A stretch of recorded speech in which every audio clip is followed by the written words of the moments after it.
To hold the boat in position is burning up fuel.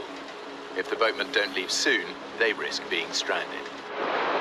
One of them makes a desperate attempt to locate the missing divers, but he has no idea just how far away they are now. With the fuel tank almost empty, the boatmen have no other choice but to return to the island to get help. Guys! Go! It happened quite quickly. We watched them disappear, as if the sea swallowed them up. I said, David, this is bad. This is really, really, really bad. David and Melissa are now stranded, alone in the ocean. The nearest land is more than 20 miles away. All they can do is pray for rescue. I still had faith that they would come back, ride over the waves like heroes and pluck us out of the water. But they didn't. We are absolutely alone, miles away from land. I knew we were in trouble. So do you think we could swim for it? No. It's too far. They're gonna be looking for us down current. I think we should just stay put. Huh? I said, let's not ruin the chance of them finding us. Because the boat driver was the only one that knew we were in trouble. And he knew that if he'd come looking for us, he'd come down current. So we were going to stay down current. How do you know they're coming back? Well, if they went to get gas, it's an hour there. And it's an hour back, so... I think we'll be out of the water by 4 o'clock the latest. Yeah? David had come up with a timetable, so to speak, of when the boatmen might return, which was about 4 o'clock. I thought, okay, we might be here a while. But then the uncertainty started seeping in.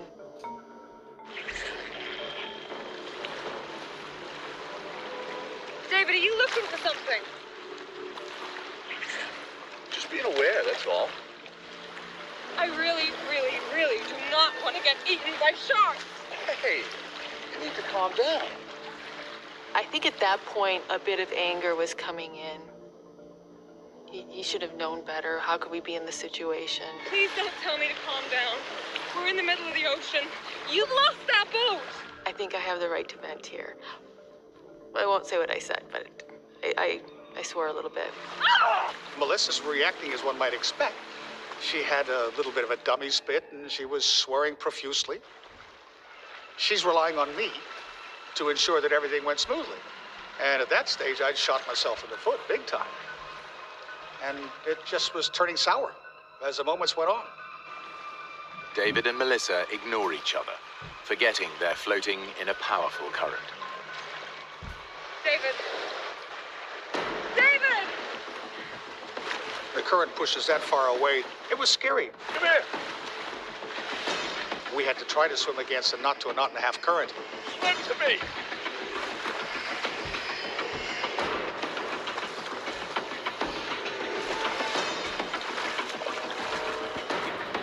Just a couple seconds of being apart, I thought, oh my gosh, we just can't let that happen. I took her regulator, shoved it in through my BC, which was an easy way of making sure that we didn't get separated. Because separation in a scenario like that can be deadly. Not that I'm not a control freak, but I had to help stay in control for us to survive. David said, let's just conserve our energy. That's the most important thing right now. So the plan was that I would wrap my legs around his waist and my arms around his neck. So his face was right here. But I didn't want to look at his face. I didn't want to be in that situation. I didn't want to be in the middle of the ocean. But what choice did I have? Hey! Hey! 20 miles away, the boatmen get back to the island and raise the alarm. Lost 2 divers out there. The locals know the seas around here well. They've all heard the stories of giant hammerhead sharks preying on fishermen. They know they may not have long, and search parties race out on the hunt for the missing divers. David and Melissa can only hope that help is on its way. But with each passing hour, they're getting more nervous. In the Solomons, there's a phenomenal amount of sea life there. Our biggest fear at that stage, I believe, was sharks. I'd imagine them circling below us. This big mouth coming up and tearing into one of us.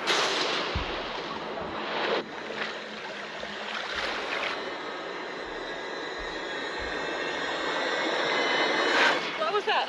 What? Was that you? What? Something's on my leg. Ah! Get it off! It's my gauge. It's my gauge. Get it off I'm me! trying. Would you stop kicking? Look, there's nothing down there. There's everything down there. If there's anything dangerous down there, Like sharks, you mean? yeah. Just say it! Yeah, and you keep kicking and splashing, the shores ain't gonna come and check us out, right? All I could think about was sharks. One nibble, one drop of blood in the water, and then we're gone.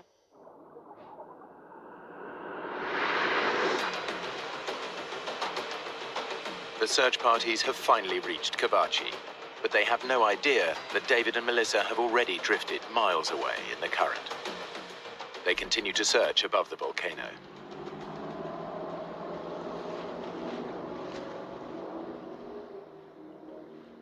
David was convinced they'd be found by 4 o'clock. Now it's almost 5. They're still 20 miles from land, and there's no sign of rescue. It was very clear that David wanted to stay still. He didn't want to move. He wanted to conserve his energy. I remember turning around and just looking all around me and just seeing all this water. And then looking at the land again and thinking, there's no other option. I really think we should try and swim. David looked in my eyes and he knew at that point that there's no arguing. We're gonna start swimming. Okay. Take it nice and easy, okay? No splashing. I'm gonna keep my head underwater. You keep looking. Okay? Nice and easy. Okay. I remember him saying, let's just kick very slowly, peacefully on the surface, just moseying through. There's no reason to bring attention to ourselves, and don't kick too hard because we'll just get exhausted. With 30 years diving experience, David knows that splashing about on the surface creates its own risks. I didn't want to become part of the food chain because having watched the oceans and observed what happens there my whole life, there was a pretty strong likelihood that some sharks would come up and have a good look at us. You're on edge, totally. That was not a good feeling, not at all. While David keeps watch below the surface, Melissa scans above for any sign of danger.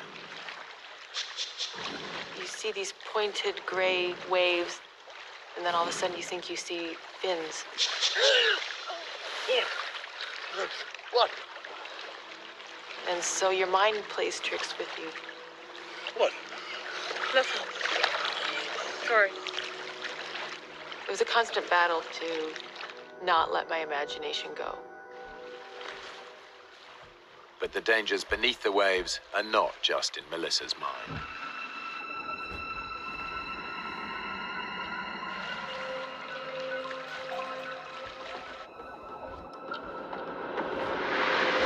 Ow! Something bit me. What? Where? Oh, What? Ow! Then I looked in the water, and there were millions of these little globs, little translucent balls. Jellyfish! I look, they hurt. They're not gonna kill you, okay? Swim through.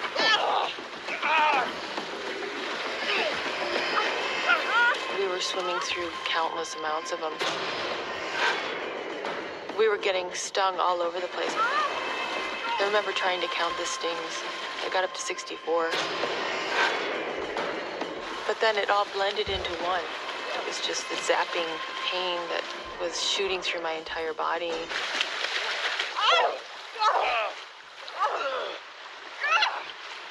My liver is killing me. My hands are on fire. That's okay.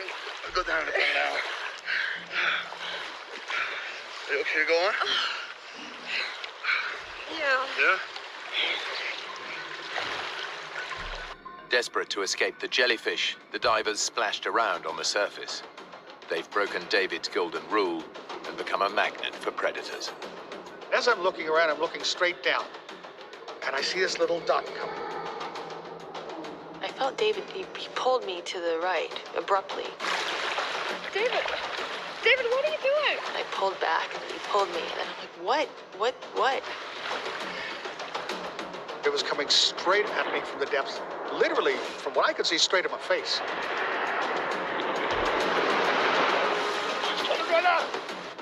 It was this huge, ugly barracuda, probably 5.5 feet. They can be very aggressive, and they have been known to attack people before. David knows the great barracuda has a ferocious bite. All he has to do is hit me in my hand, my arm, my leg. If I start bleeding, I've got another major problem. I've got a problem with sharks. Against 2 sets of razor-sharp teeth, David's only defense is his camera. I needed something to ram and protect us. That was the first thing to use.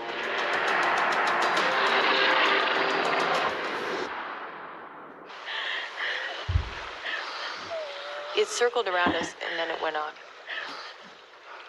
We couldn't believe it didn't do anything else. It's gone. But I kept looking for it because I just didn't want to be caught by surprise by one of those.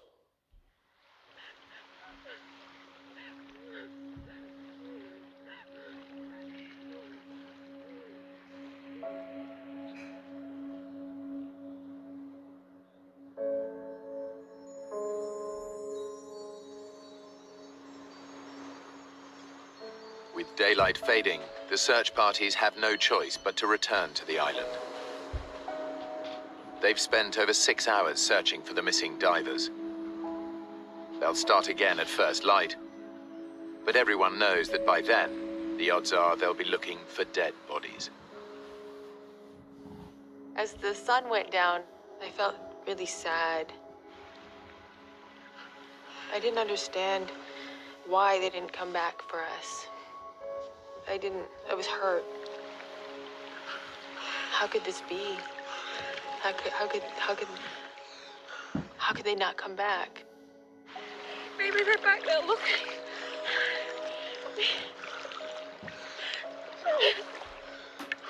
We should just keep swimming. Oh.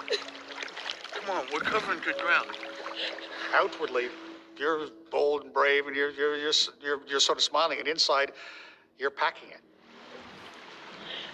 Sun was starting to set, and that was the part I was dreading.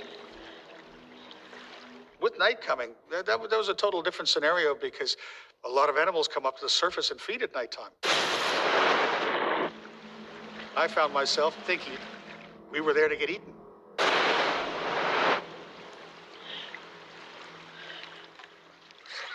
Despite David's fears, they're still 15 miles from land. Their only option is to keep swimming.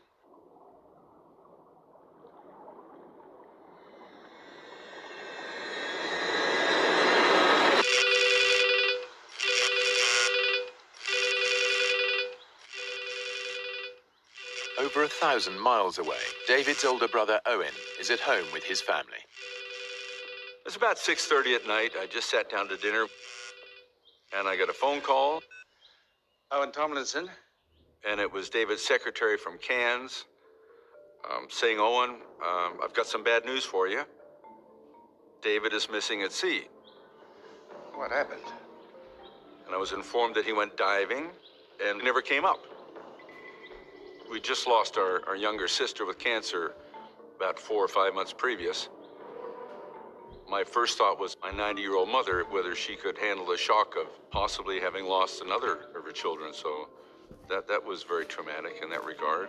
Okay, I'll get there as soon as I can. Thanks for the call. As David's brother, of course, the family bond is strong, that your first reaction is, what can I do to fix it? Hello. Yeah, I'd like a flight to the Solomon Islands. The first flight available was 3:30 in the morning, 8 hours and a bit off.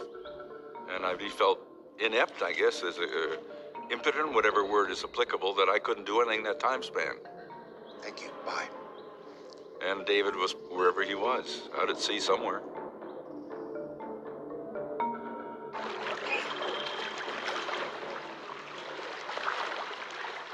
As night started wrapping itself around us, it was completely terrifying. Thinking, oh my, we're going to be here at night. We're going to have to deal with what we just dealt with, only in blackness. What? Stop. What Stop is it? swimming. Look. In the water. All of a sudden, I find that every time we move our arm or our leg, the water's glowing. Wow! The mysterious light is caused by microscopic plankton in the water. Any sudden movement makes them glow. Stop. Stop. But it's beautiful. Yeah. We move, we get seen, huh? That really stopped us from swimming. Because I said, Melissa, we can't keep swimming now because we're going to, it's lighting up around us. Something's going to see us. But when the divers stop swimming, their body temperature plummets. I was just shaking so hard. I was so cold. You've got nothing to stand on. There's nothing to sit down on.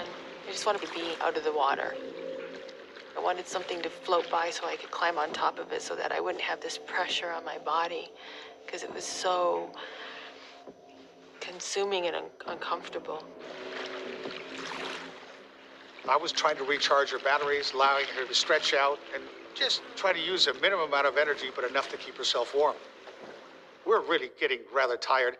We can't sleep. We don't dare sleep because if we fall asleep, we could drown.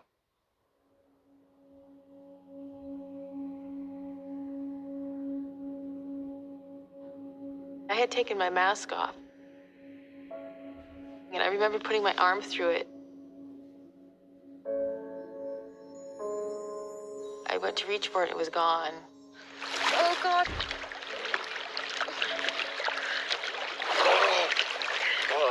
Can you see it? I can't see anything.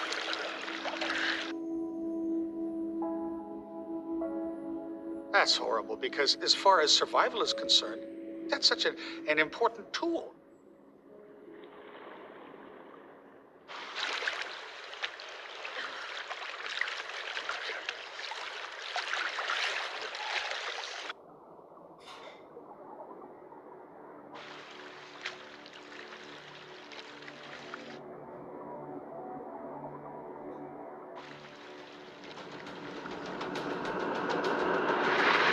Oh, David, what was that? What? Something just touched my leg. Was that you? Was that your fin, David? Oh, that wasn't me. Oh, my God! Oh! I feel just a little bump, just like something brush up against me. I said, is it sharks? Is it sharks? Is it sharks? David and Melissa have been adrift in the South Pacific for over 12 hours. Trails of luminous plankton have made them stop swimming. Whatever's causing the flashes now, it's not them. Oh, my God. What was that? We were seeing little explosions of light within, 5-10 meters of us. Ah, God! Did you see that? There'd be a flicker of light, and then another one, and then another one. What sort of fish they were, I don't know. Any minute. You expect something's going to hit you. Oh, my God. Your fear is unbelievable.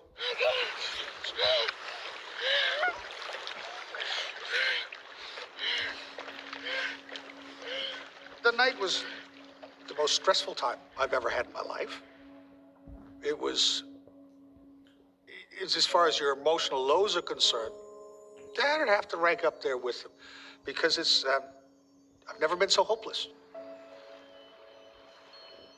Every minute that we're out there, you become less convinced that we're going to get out of it. We're in a really bad place here. I don't know what's going to happen. Part of what we went through was discussing what we pass on if I don't survive. Tell my kids I love them. And my family. Scary. Oh.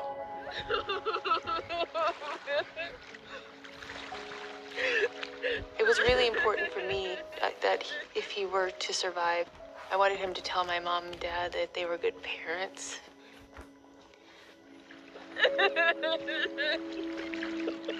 He started crying and he said, "You're gonna live to be very old. You're gonna have children." And that was hard.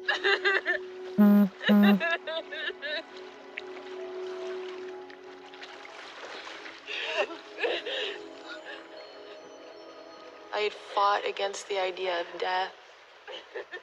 And then this transition happened where you're talking about it. You're accepting it.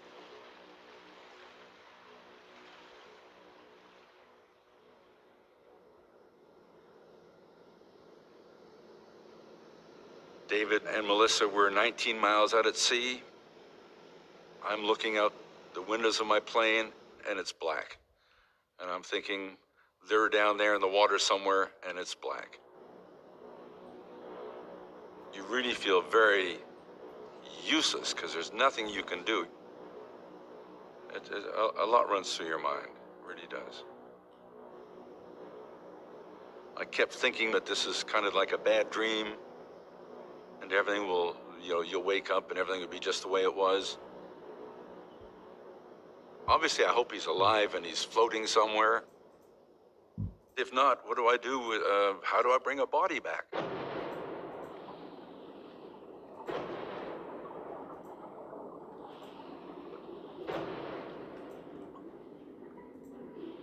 There was one point where I thought maybe David can just hold me under.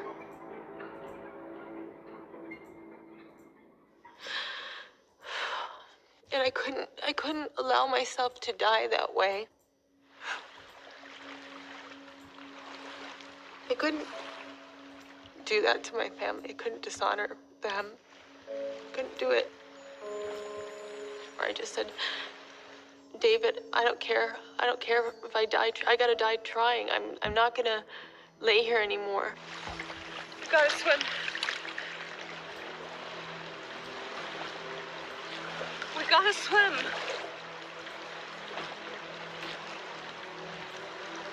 David, please. Please.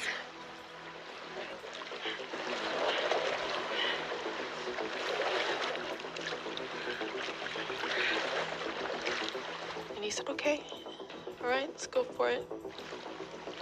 He said, "Just go really slow." And so we kicked, and we didn't stop kicking.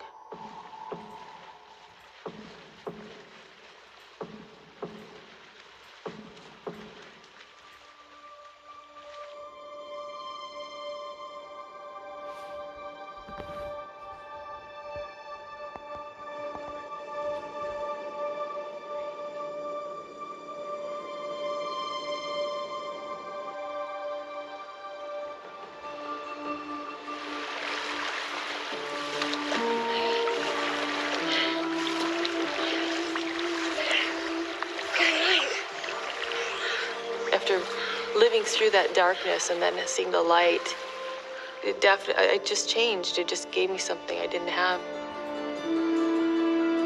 It was glorious just seeing that sun. It was one of the finest sunrises I've ever seen in my life. It just to watch the light come up was great. And then I could actually see for the first time the land. I could see that it was actually tangible. Oh, get closer. It is closer. My eyes were completely glued to the land. That's all I could think about. Melissa may be feeling more positive, but David is 20 years older than her. While he allowed her to rest during the night, he's been awake since 6 a.m. yesterday. As we went on, I was getting really tired. I'd been going for 24 hours at that stage. He started acting very erratically. I remember watching a snorkel slowly sink into the water. And just when it was about an inch from the surface, I would nudge him and he'd pop his head back up. David, you okay? You all right? Seeing him like that scared me a lot. I remember thinking, what if he drowns?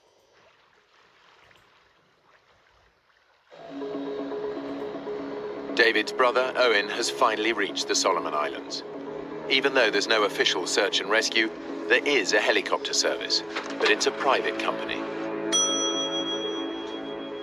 When we got the helicopter chartering service, they weren't really sitting around waiting for me. They were doing other things. And I'm standing in the counter saying, come on, you know, I want to get this up and going.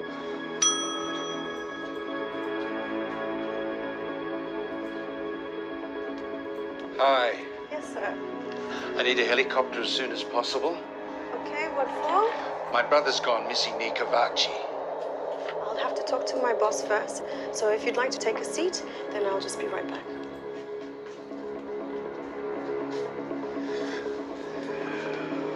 I was hoping they would be out at first light, but it was probably closer to 8 in the morning. It was a bit upsetting because we wanted to find the two of them as quickly as possible.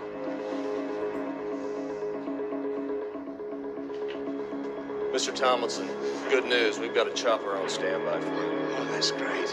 And I said, well, get them out there, get them going.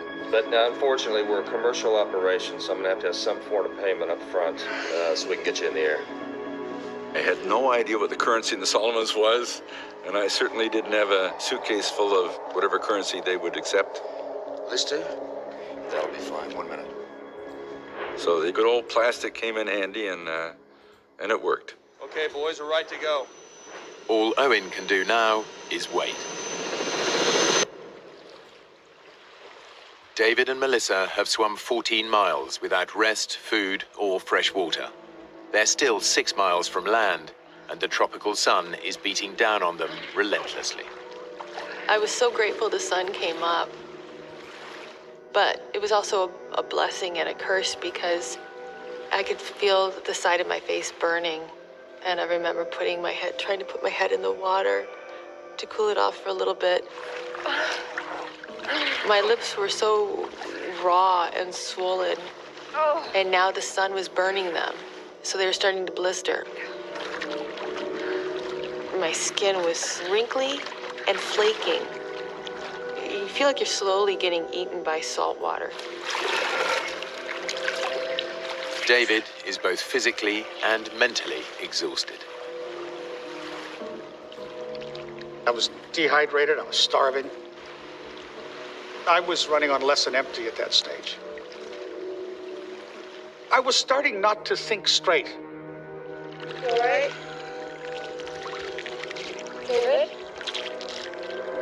You okay? You okay to swim on? I remember him looking at the land and saying, "Oh, look at those condominiums."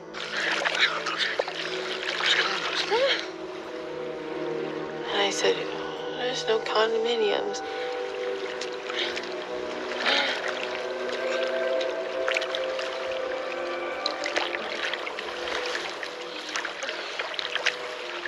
That's really when I realized he was fading. He wasn't making any sense.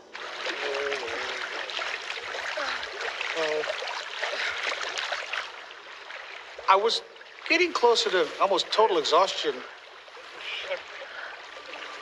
And all of a sudden, we finally heard it. It's a helicopter! That wakes you up fast. It's the helicopter chartered by David's brother. Rescue is finally in sight. Oh, it was the most beautiful thing I've ever seen in my life. It was amazing, and here it comes, and we waved and did all the right things. But we're wearing suits that are black and blue. We don't stick out. We need something reflective. Over here! Find something reflective. Hey! We've made it through this hellish night. The sharks didn't get us.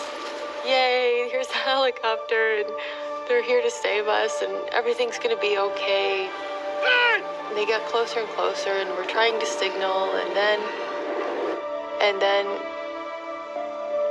then they turned.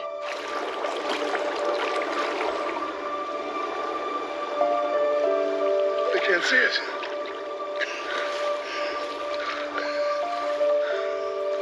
And then they went off. And that was disheartening, to say the least.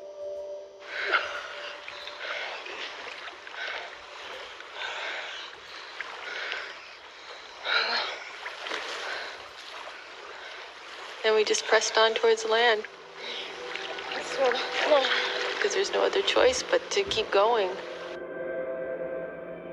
The exhausted divers are only 4 miles from land. But for David, this is the most terrifying part of the entire journey. I didn't totally mention to Melissa at that stage that I believe the greatest fear we're going to have is that last bit, right in close to the shore, because it's an area I wanted to fish, because there's so much sea life there, including your upper major predators. And at the same time, I didn't tell her about 2 big 20-plus foot hammerheads that I heard about that have been bothering the fishermen. So that deeply concerned me, but she didn't need to know that. But what David doesn't know is that his fins have been chafing his ankles. He's now bleeding profusely. Hammerhead sharks can smell 1 drop of blood in 1,000,000 drops of seawater. It's only a matter of time before David attracts attention.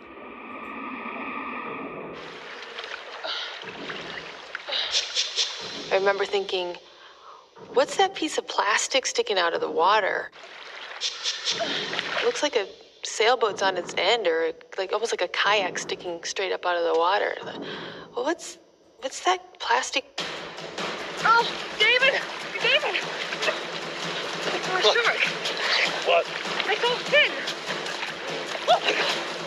That woke me up. What? I said, did it sort of look like this? And she says, yeah. And what I sketched with my finger was a dorsal fin of a hammerhead shark.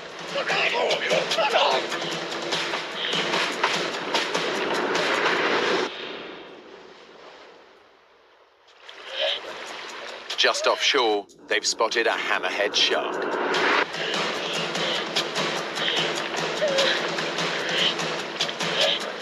I'd never seen anything like this. It was huge. You're talking a 6+ meter shark. That's a big shark. I figured if it's gonna happen, I want it to happen fast. I hope it doesn't bite my leg. I hope it just sinks its teeth right into my heart. And bang, it's over with.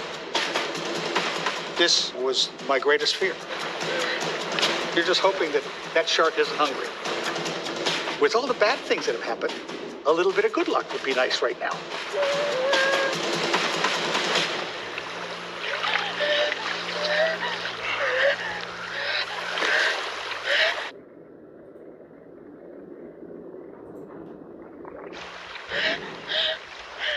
The hardest problem is that you know it's still nearby.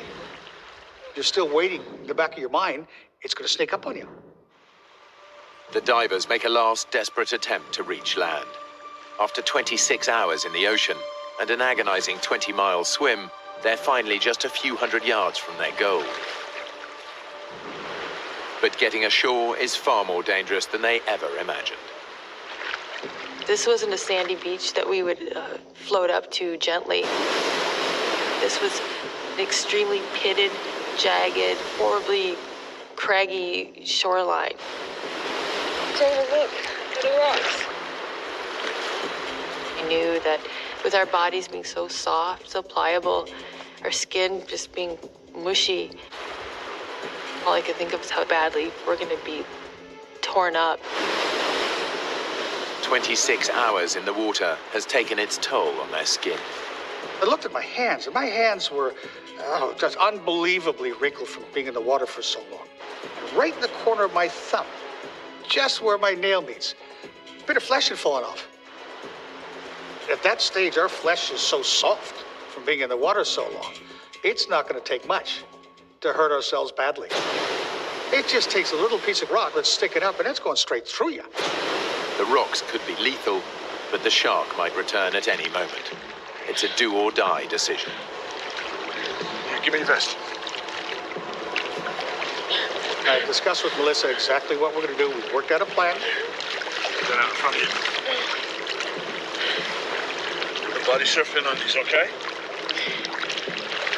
So now I'm thinking, how on earth we're going to body surf and survive?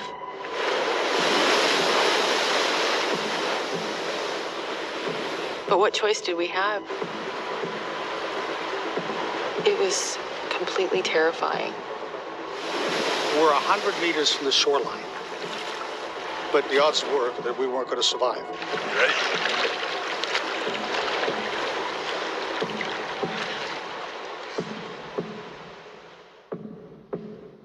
And I just happened to turn left. I don't know why I turned left and looked. And then I heard him say, "I'll be damned. There's a boat."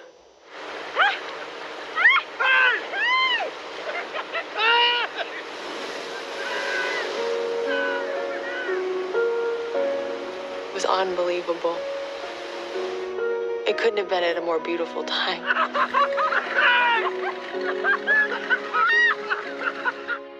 It was an unbelievable feeling. Absolutely unbelievable feeling. Because then it was just like one of the heaviest weights you'd ever have in your life lifted off your shoulder. Next thing I know, the boat's next to us. And they're pulling me out of the water.